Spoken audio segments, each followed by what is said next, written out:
Fala galera, tudo bem? Sejam bem-vindos ao Kibzu. Olha aí, bacana, hein? Vamos dar continuidade ao nosso estudo. Quem está falando aqui é o professor Elber, mestre em Direitos Fundamentais, e vamos dar continuidade ao nosso estudo, tá legal? Então sejam todos muito bem-vindos. Pessoal, o que nós vamos trabalhar hoje? Olha só, nós vamos trabalhar uma norma aí de grande importância, de grande relevância para a sua prova. Então vamos ficar atento aí aos pontos principais, tá legal?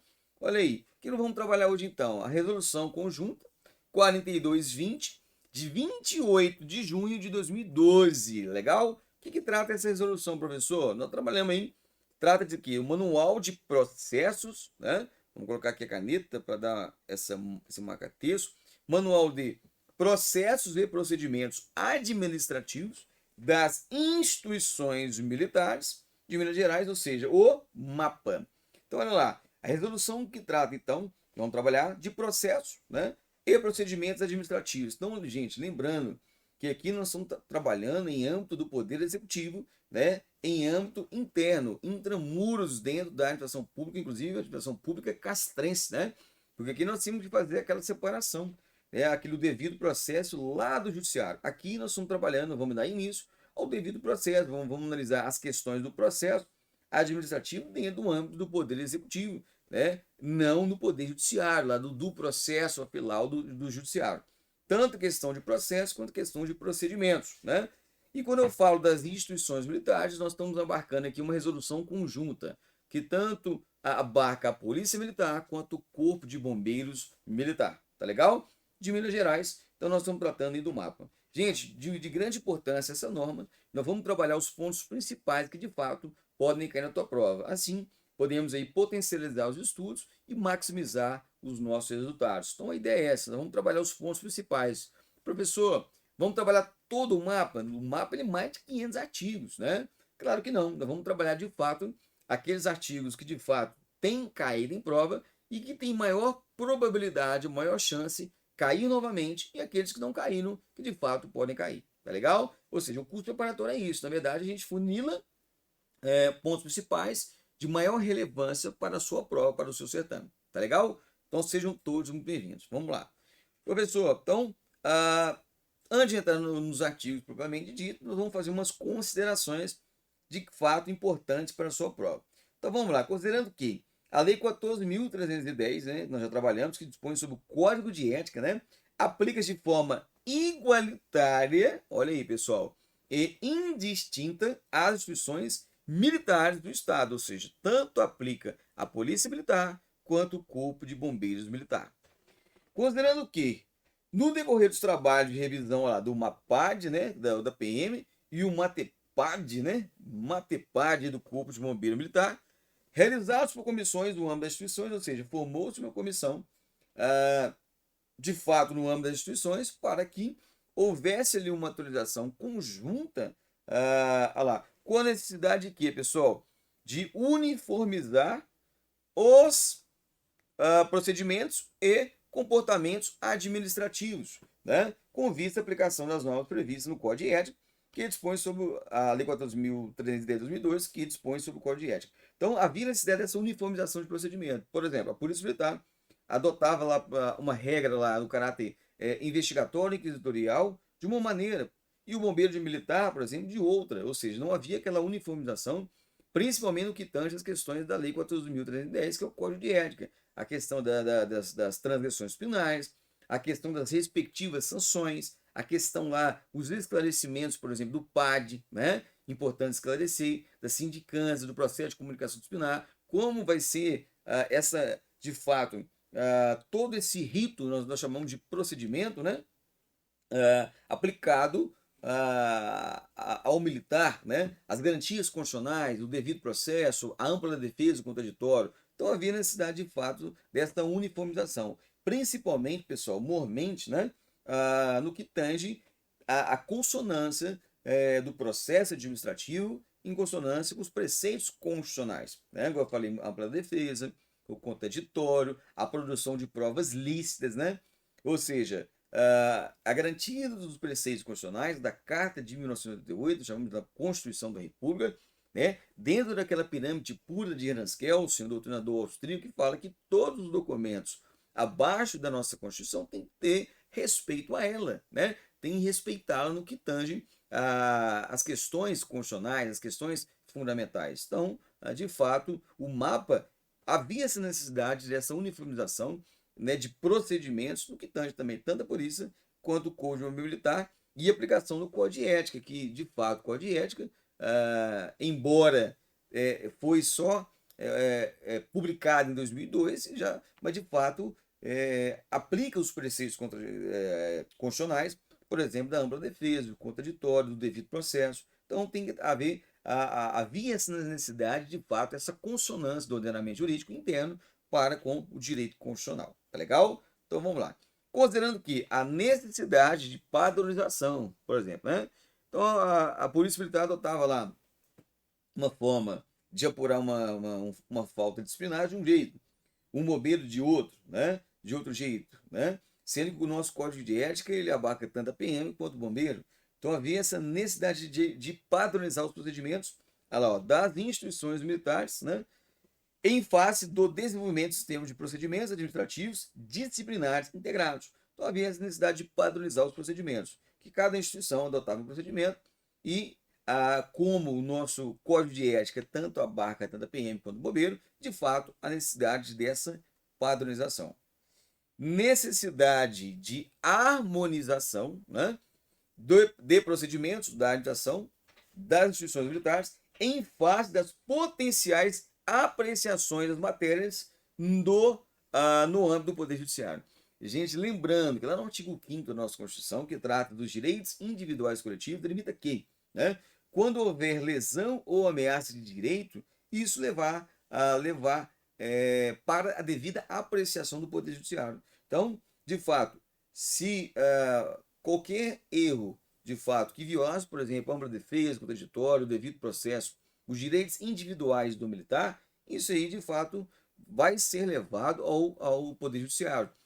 Aquele princípio, né, aquela máxima, né, do check and balance, do freios e contrapesos, né, lá da tripartição do Barão de Montesquieu, que cada um tem a sua competência, o legislativo, o executivo e o judiciário. No entanto, o judiciário, no que tange as questões lá do respeito ao caráter constitucional, pode sim, de fato, apreciar as demandas do poder administrativo, né, quando houver, por exemplo, lá eivado de vícios, né, de vícios em seus documentos normativos. Então, de fato, o judiciário havia essa necessidade, né, tem essa necessidade dessa padronização, essa harmonização dos preceitos administrativos em consonância com os preceitos constitucionais. Porque, de fato, se houver ali lesão ou ameaça de direito, o Poder Judiciário vai fazer aquela reanálise, aquele reexame daquela matéria hora interna. Legal? Importante para destacar. Então vamos lá, trabalhando então o processo disciplinar. Lembrando que nós não vamos trabalhar todos os artigos, e sim os artigos mais importantes, mais relevantes para a sua prova. Tá legal? Então vamos lá. Artigo 1º. Processo disciplinar. Olha aí, gente. Primeira coisa a gente destacar. Eu tenho um processo, mas só que ele não daquele processo lá criminal, né? O réu, o autor. Nós temos aqui um processo disciplinar. O que é então um processo disciplinar? É um instrumento, nós chamamos também, por exemplo, é uma ferramenta, né? Pelo qual a administração militar castrense, o que ela vem fazer, pessoal? Apurar as faltas ou irregularidades que o militar estadual venha praticar, né? Então, ou seja, venha apurar qualquer irregularidade, qualquer ato que viola, por exemplo, os preceitos da ética militar, aquelas condutas, né, que em tese poderiam se amoldar no artigo 13, 14, 15 do Código de Ética, né? O militar estadual, lembrando que o militar estadual tanto abarca tanto o bombeiro quanto o policial militar. Estadual vinha a praticar sendo o meio necessário para a imposição de uma sanção. Gente, antigamente não tinha aquele, né, não estava nessa época, né, do RDPM, né, regime disciplinar, que, por exemplo, punia-se o militar, né, o agente da lei, sem o devido processo. Era aquela canetada ali, né, decidiu ali, já pune, toma ali, por exemplo, uma prisão, que inclusive hoje já é expugnado na ordem jurídica do Estado de Minas Gerais, na Lei 14.310, não tem mais aquela prisão disciplinar, né, por força de questões administrativas, questões lá do devido processo. Nós temos lá, mas dentro em âmbito administrativo, foi expugnado pelo novo Código de Ética. Então, ou seja, não há como gerar uma sanção disciplinar ser um devido processo, justamente respeitando os preceitos constitucionais, né, da nossa Constituição Magna de 1988. Legal? Então, o processo traz essa finalística, essa teleologia, que é um instrumento para apurar as faltas, essas irregularidades que, de fato, o militar, em tese, ele possa ter ali, né, causado perante a administração pública militar castrense, no caso em tela. Né? Então, vamos lá. Processo. O que é o processo, pessoal? É um conjunto de atos ordenados. Né? O processo ali, né, a gente pega ali todos aqueles documentos que foram produzidos, né? Aquele aí, junto aquele de tudo, né? Tem todos os atos, né? Um conjunto de atos coordenados. Então, vamos ver ali, né?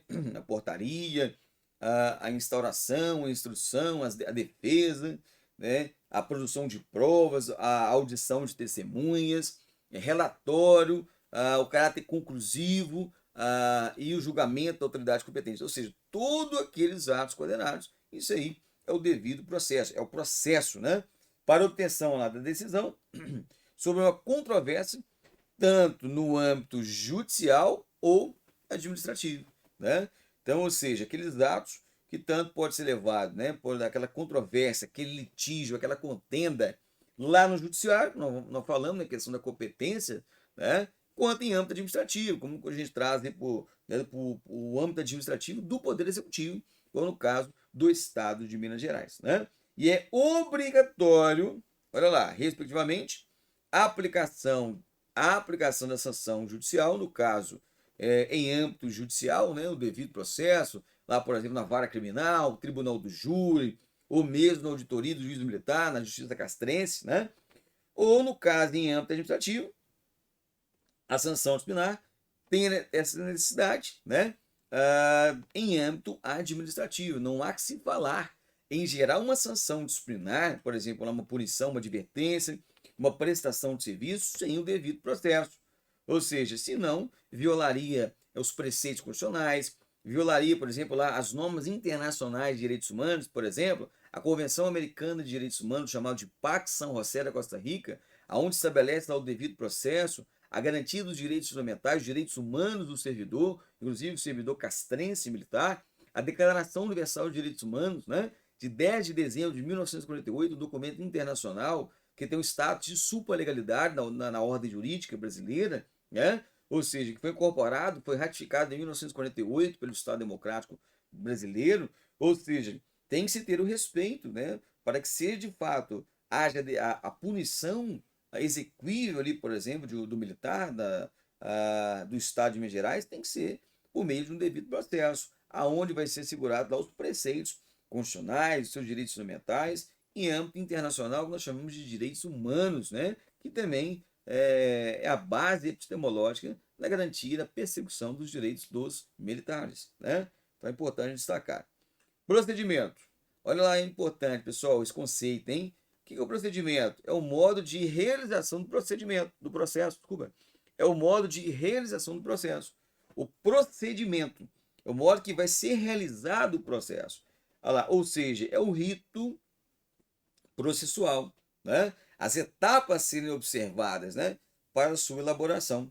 Olha que interessante, quando a gente fala de rito processual, né, igual por exemplo, lá, primeiro o procedimento lá, tem ali a portaria, né, a portaria do ato, eu tenho ali a fase de instauração, de instrução, que de fato essa parte de instrução é onde ali vai se chegar à autoria e à materialidade, por exemplo, transgressional, ou a falta dela, né, no caso, apurou-se e vislumbrou que não há falta disciplinar. Ou seja, todo esse rito, a ampla defesa, contraditório, o relatório final, o julgamento, ou seja, todos os pontos aí que vão se encaixando, né, no processo. Então é o modo de realização do processo. E olha que interessante, pessoal, o que o mapa trouxe de legal? Especialmente neste manual, olha lá, é também a denominação das apurações administrativas meramente investigatórias. Olha aí, pessoal. Então, eu posso falar então que uma apuração administrativa meramente investigatória que antecede, olha aí, a instauração de investigações criminais ou de processos administrativos e que viabilizam a concessão de recompensa. Então, ou seja, apurações administrativas meramente investigatórias. Então, nós temos que fazer essa separação. Atos meramente investigatórios de atos acusatórios. Né? O que é o caráter simplesmente investigatório, inquisitorial, preparatório? Prepara de fato a existência de autoria e materialidade, vislumbra e investiga para que haja ali de fato essa convalidação, essa ratificação da autoria e materialidade, seja ela criminal ou transgressional no âmbito administrativo, para que de fato ali, findado esse relatório, né, essa investigação, a autoridade competente instaura um devido processo de maneira regular, né, e cabível no caso em tela. Por exemplo, então eu tenho um ato meramente investigatório, vislumbrou de fato uma possível transgressão, a autoridade competente vai de fato ali emitir uma portaria, um despacho de um devido processo acusatório, né? Por exemplo, se eu tenho finalizou um relatório de investigação preliminar, um RIP, vislumbrou ali que tem uma possível transgressão, finalizou ali o RIP, essa autoridade competente que ela vai fazer, ela vai instaurar, por exemplo, ali um PCD, um processo de comunicação disciplinar, ou uma possível sindicância, aonde que vai ter a natureza acusatória. Ou se houve, de fato, uma possível tipicidade criminal, né, militar, instauração de um PM, de um inquérito policial militar, crime comum, os autos emitidos ao parquet, né, ao Ministério Público. Ou seja, o procedimento para a instituição, conforme manual, também pode ser considerado as situações de apurações administrativas meramente investigatórias. É o que nós podemos dar o exemplo, pessoal, vamos puxar aqui a setinha, né? Nós podemos dar o exemplo, né, do RIP, né, que é o relatório de investigação preliminar. Porque o RIP, ele simplesmente vai investigar se houve ali autoria e materialidade de ato irregular. E vislumbrou ali ato de autoria e materialidade transgressional, por exemplo, a autoridade competente vai determinar a instauração do devido processo, por exemplo, uma sindicância, um PCD, no caso em tela. Mas lembrando que nós vamos trabalhar daqui para frente, né, que o RIP, que ele é um ato, né, é um procedimento meramente investigatório. Tanto que ele é investigatório que nós não abriremos o encarregado, né, para ampla defesa do contraditório. Ele não tem ampla defesa do contraditório. Ele, a autoridade competente lá, vai solicitar a devida apuração sem ampla defesa do contraditório. Que vislumbrou de fato a ampla defesa do contraditório, vai ser instaurado o processo acusatório. Professor, por que essa apuração administrativa ela antecede a instauração de uma investigação, tanto criminal quanto processo administrativo? Por quê? A questão da celeridade processual, a questão da eficiência, a questão da qualidade. Ou seja, para que não haja o dispêndio, né, tanto de recursos humanos, quanto de recursos logísticos, né, aquela burocracia danada, para que de fato ali, às vezes chega ali no sistema acusatório, não tem autoria e materialidade. É o que nós chamamos de economia processual. Né? É o princípio dado da administração pública, o princípio da eficiência, o princípio da qualidade da prestação de serviço. Para que, de fato, analise se tem autoria e materialidade, vai para o sistema acusatório. Agora, se não tem autoria e materialidade, não há necessidade daquele dispêndio de recursos, de logística, se de fato não tem autoria e materialidade. Busca primeiro essa convalidação, essa ratificação do caráter investigatório. Tem autoria e materialidade? Instaura o devido processo legal. Legal? Então, o RIP, de fato, esse procedimento tem essa natureza investigatória, que antecede, né, que é antes do sistema acusatório dessa instauração, tanto da parte de investigação de crimes, quanto de processo administrativo, que gerará, por exemplo, uma possível sanção disciplinar. Tá legal? Então é importante para a gente já, né, eu já estou abrindo um pouco a mente dos senhores, para que já estou até antecipando, né, a questão do caráter investigatório, e, né, da ausência de autoria e materialidade, a diferença aí, principalmente no sistema acusatório, que eu já tenho autoria e materialidade, eu vou abrir lá, por exemplo, ampla defesa, contraditório. Aí dá o exemplo do PCD, né, do processo de queixa disciplinar e também de uma sindicância, no caso em tela. Legal? Importante para a prova isso aí, hein? Gente, nós vamos dar uma paradinha aí, beber uma água e a gente volta do artigo 2º para dar continuidade no nosso estudo. Bacana? Um grande abraço.